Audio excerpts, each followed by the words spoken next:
Want to turn to, as she mentioned, gas prices. A lot of people focusing in on that right now. Today we saw Brent crude moving past $85 a barrel for the first time since 2018. You look at WTI prices, they're above 82 right now. And of course, that is the big question, where prices are going to go from here. If you ask Bank of America, a little bit playing both sides of the trade, their energy expert there has been calling for a potential move to $100 a barrel for a while. But also on the equity side, the equity analysts saying that the price moves so far are likely unsustainable and that the spike in oil prices won't last long. So a bit of both sides of the coin there coming from Bank of America. And for more on that and how people should be thinking about it, I want to bring on Paul Sankey. Sankey Research Lead Analyst joins us right now.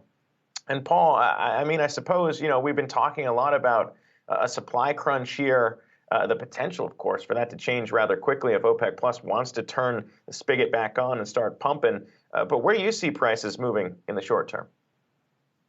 Well, I think that the main concern is that we're lacking in spare capacity at a time when global demand is not only recovering from post-COVID, but also entering into winter.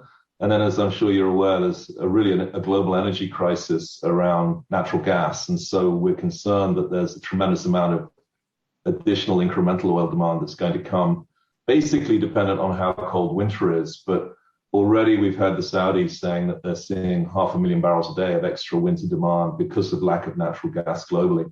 So essentially the demand side is very strong. And as you worry about OPEC's spare capacity, the market will begin to price towards demand destruction. It's either going to try and encourage more supply or less demand. And at the moment, given OPEC's in control of the supply side and US E&Ps are showing capital discipline, that becomes a question of what point do we break demand? And that price is probably about $120 a barrel. We don't think we're there yet in those terms. It does depend on winter, of course. Paul, it feels like we're playing a bit of whack-a-mole when it comes to the overall supply picture. We had the IEA coming out with their monthly oil report saying that a shortage in coal and then natural gas is going to push manufacturers towards oil. That could lead to about 500,000 additional barrels a day through next year. Does that suggest that the prices we're seeing right now, the higher prices, are going to be more sustained going into 2022? Well, I mean, the IEA is already behind the curve. As I said just last week, the Saudis were saying we've already got 500,000 barrels a day, and we're in October. Last time I checked, it's not winter, certainly not here in New York. It's warm. So you are getting cold at the beginning in China. So they're way off. They're behind the curve on that 500,000 barrels a day number. That's guaranteed. That's a lot. I think we'll see up to 2 million barrels a day of extra demand through winter.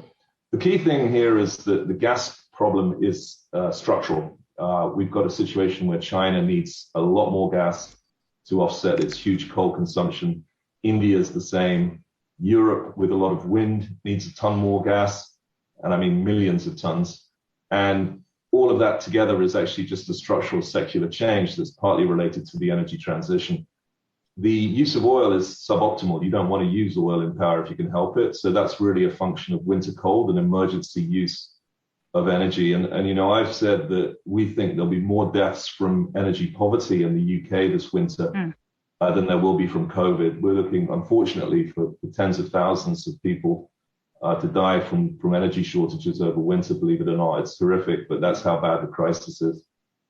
Paul, going back to the coal shortages we're seeing over in China, Reuters reporting today that major Chinese energy firms are now in talks with U.S. suppliers to import LNG to try and supplant the coal shortage. What does that suggest in terms of the demand picture for LNG, and how much of that new demand coming online is going to push prices there higher?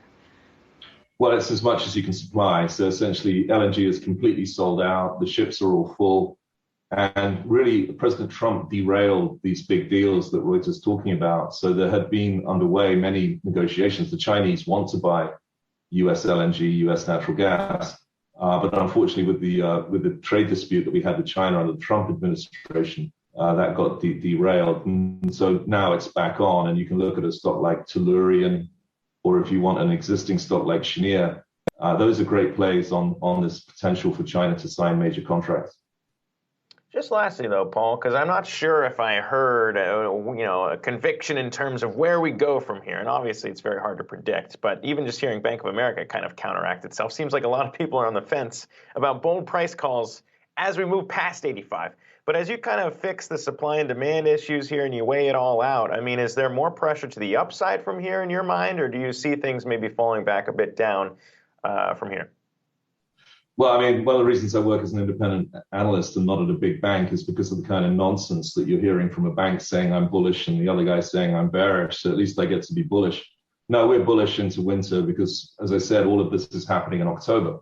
And it's very interesting that it's happening really in the first winter in the post-energy transition, in the post-COVID era. So we've immediately got a major problem. And we're actually very bullish. We like the US E&Ps.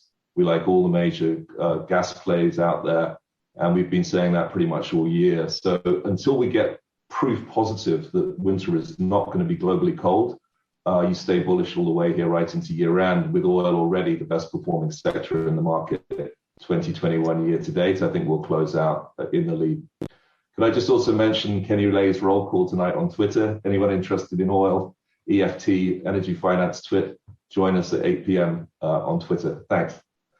A good plug there, Paul. That's why we like to have you on. Your independence, right? Paul, That's thank you. One, thank right? you, research. Yeah. Sankey Research Lead Analyst. Good to have you on. Hope to have you back on the show again soon.